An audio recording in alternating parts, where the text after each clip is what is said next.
दिल्ली के श्रम शक्ति भवन में आज केंद्रीय जल शक्ति मंत्री सी.आर. पाटिल की अध्यक्षता में महानदी जल विवाद के समाधान को लेकर छत्तीसगढ़ और ओडिशा के बीच में उच्च स्तरीय बैठक हुई। बैठक में छत्तीसगढ़ के मुख्यमंत्री विष्णुदेव साय और ओडिशा के मुख्यमंत्री मोहन चरण मांझी भी थे।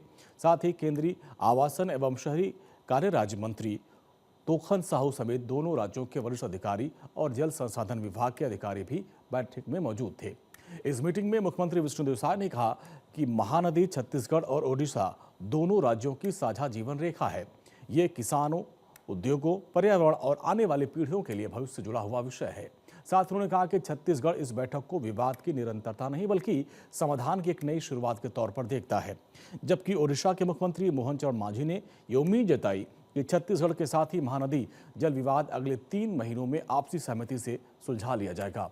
इन सब के बीच छत्तीसगढ़ के मुख्यमंत्री विष्णुदेव साय ने कहा कि छत्तीसगढ़ ओडिशा की सिंचाई, पेयजल और हीराकुंड परियोजना से जुड़ी चिंताओं का सम्मान करता है।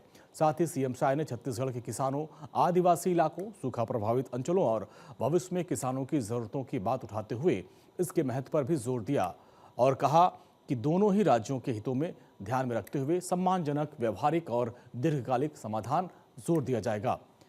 इस बीच उन्होंने सुझाव दिया कि दोनों राज्यों के विशेषज्ञ उपलब्ध जल वैज्ञानिक आकलन करें, कम वर्षा वाले वर्षों के लिए भी साझा व्यवस्था करें और भविष्य की जरूरतों को ध्यान में रखते हुए स्थायी संस्थागत तंत्र विकसित किया जाए।